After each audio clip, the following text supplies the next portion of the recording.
Terima kasih Anda masih bergabung bersama kami dalam program Dialog Legislasi. Saya ingin ke Dr. Rahma terlebih dahulu. Dr. Rahma, kalau biasanya kan dalam ilmu pengamatan Anda sebagai pengamat sosial itu kan peran masyarakat itu dibutuhkan sekali dalam menjalankan sebuah program, terutama program-program pemerintah. Kalau Anda melihat pentingkah peran masyarakat terlibat langsung dalam program ini, kita tahu kan ini adalah program pemerintah sebetulnya. Tentu saja di semua lini program itu pemerintah ataupun negara secara umum itu akan membutuhkan pelibatan masyarakat. Okay. Pelibatan masyarakat pasti sangat dibutuhkan dan memang tujuannya untuk masyarakat itu sendiri, begitu kan. Yang masalah dalam bacaan saya selama ini adalah penguatan kesadaran dan edukasi yang belum maksimal kepada masyarakat kita. Kenapa beberapa program pemerintah misalnya atau terutama di Wali Kota Makassar ini gagal atau dikatakan tadi belum begitu berhasil karena ada kurangnya atau kurang maksimalnya penguatan kesadaran dan edukasi yang diberikan kepada masyarakat terhadap informasi itu. Jadi kalau kita tidak memberikan penguatan atau penyadaran kepada masyarakat, tentu saja mereka akan disinformasi.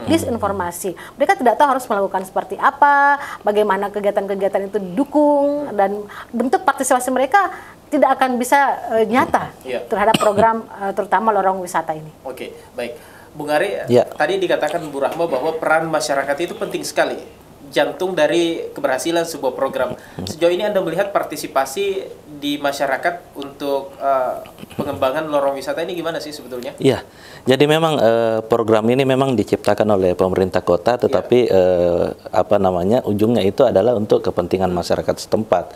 Sehingga memang sangat perlu dilakukan edukasi atau informasi lebih awal kepada masyarakat setempat bahwa lorong wisata itu diciptakan atau dibangun untuk mereka, sehingga memang partisipasi mereka mulai daripada saat pembangunan, kemudian untuk kelanjutannya mereka harus terlibat bahwa lorong wisata ini bukan hanya tugas pemerintah kota saja untuk bagaimana menciptakan kemudian mengawal sampai berhasil, tetapi memang sangat dibutuhkan bahwa partisipasi masyarakat karena ini untuk mereka juga, sehingga memang edukasi-edukasi seperti ini yang harus dilakukan secara terus-menerus, mulai dari proses perencanaan, kemudian pembangunan, kemudian setelahnya pun memang harus dikawal oleh pemerintah kota, sehingga jangan hanya sebatas pada saat dibangun saja kemudian dilakukan pelatihan-pelatihan, tetapi setelah dilakukan pelatihan harus ada monitoring terkait hasil dari pelatihan tersebut, sehingga program ini bisa dikatakan berhasil apabila masyarakatnya sudah tercipta pekerjaan-pekerjaan di dalam lorong tersebut. Oke. Pertanyaannya adalah, ini lebih spesifik ke tugas Anda sebagai legislator. Fungsi budgetingnya dan juga pengawasannya. Ini kan menggunakan anggaran pemerintah. Nanti ini pengawasannya gimana?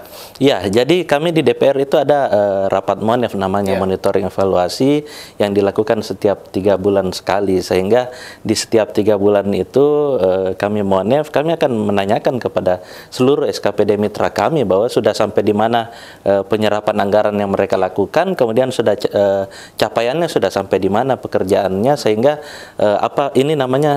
akan balance, sehingga pengeluaran yang dikeluarkan dan hasilnya seperti apa itu akan kita lihat, sehingga apabila ada ketidakseimbangan ini akan menjadi PR untuk Wali Kota Makassar untuk bagaimana mendrive kembali seluruh SKPD yang belum mencapai atau tepat sasaran. Seperti itu. Baik. Dr. Rahma, tadi dikatakan oleh Bung Ari bahwa memang setiap SKPD harus digenjot untuk bagaimana bisa mensukseskan program ini. Kalau Anda melihat, apakah budgetingnya itu disamaratakan semua lorong atau harus melihat spesifikasi dari lorong itu atau gimana? Ya, tentunya untuk memenuhi unsur keadilan itu harus sama rata, gitu kan? Karena kalau tidak ada pemerataan, maka akan menimbulkan kecemburuan dari setiap pemilik lorong itu sendiri. Masyarakat akan tidak merasa diperhatikan atau dianggap dinomorduakan. Nah, itu tentu saja membuat mereka akan kurang lagi terlibat dalam proses partisipasi yang diharapkan tadi, gitu kan. Nah, dalam masyarakat kita yang ada di Sulawesi Selatan, terutama di Kota Makassar ini, saya rasa hal-hal yang sifatnya tidak memberikan kepercayaan kepada mereka itu akan menyebabkan disharmoni, kemudian kurang merasa kita menjadi kita, tetapi aku saja, kamu. Nah, saya berharap bahwa pada pemerintahan Pak Wali ini, teman-teman yang ada di masyarakat kita ya, itu tidak lagi menganggap bahwa ini hanya miliknya program Dhani Pomanto atau program dari secara partai gitu ya mengusung ini, tapi program ini akan menjadi program yang berkelanjutan di masa yang akan datang. Jangan karena ada mak.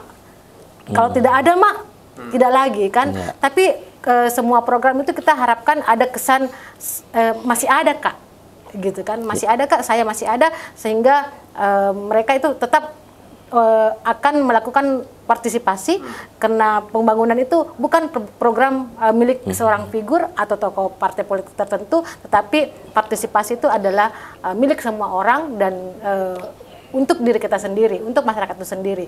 Sehingga yang penting adalah program pemberdayaan yang berkelanjutan. Oke. Kalau begitu, Anda melihat pentingkah ada satu payung hukum yang mewadahi ini sehingga nanti programnya tidak terhenti saat Pak Wali Kota ini berhenti menjadi wali kota, tapi menjadi program yang kontinuitas. Saya ingin setelah saya membaca beberapa ini ya, setelah ada program yang dilakukan oleh pemerintah kota Yogyakarta, Pak. Itu mereka menyebut dengan program Kotaku, gitu kan. Program Kotaku itu adalah sebuah program yang juga mewujudkan sebuah perkotaan yang bebas dari kumuh ya, kekumuhan. Jadi, nah ada satu SKPD yang memang menjadikan program itu sebagai program permanen. Jadi siapapun yang akan memimpin Kota Makassar ini ke depan, bahkan setelah Pak Dhani pun misalnya, itu akan menjadi program yang kontinu, gitu kan, berkelanjutan. Tidak hanya pada saat Pak Dhani misalnya, tapi pada pemimpin-pemimpin Kota Makassar yang akan datang. Karena kalau bukan sebuah kegiatan itu kan biasanya karena di OPD kita kan melihat siapa, gitu kan. Nah sehingga ketika misalnya bukan yang sekarang lagi, maka mereka tidak akan memberikan atau menganggarkan lagi pada program-program yang ada sekarang. Karena program itu identik dengan figur yang memimpin. Figur yang memimpin. Oke, baik. Bung Ari, tadi saran dari Bu Rahma ini perlu memang satu payung hukum mungkin dibuat dalam satu program khusus ya secara permanen sehingga ini bisa berkelanjutan. Apakah Anda bisa merespon di DPR ini, aspirasi ini bisa direspon kemudian disampaikan ke Pak Wali nanti? Iya, jadi saya mau mengatakan seperti ini. Program Lorong Wisata ini kan adalah program visi misi dari Wali Kota Makassar. Jadi untuk dibuatkan payung hukum untuk berkelanjutan, saya rasa bahwa ini akan panjang ya urusannya karena ini adalah persoalan visi misi. Berbeda dengan program Kotaku itu kan program nasional ya, sehingga di Makassar pun ada program Kotaku sebenarnya untuk perbaikan paving block, drainase dan sebagainya. Tetapi kalau untuk program Lorong Wisata ini adalah program visi misi dari Wali Kota Pak Dhani dan Bu Fatma pada saat mencalonkan, sehingga memang kita berharap bahwa di masa kepemimpinan beliau ini persiapan dan pengerjaan program Lorong Wisata ini harus tuntas sehingga walaupun beliau sudah tidak memimpin Kota Makassar, program yang sudah ada di dalam lorong-lorong tersebut sudah jalan sehingga ini akan terdrive secara otomatis. Oke. Iya.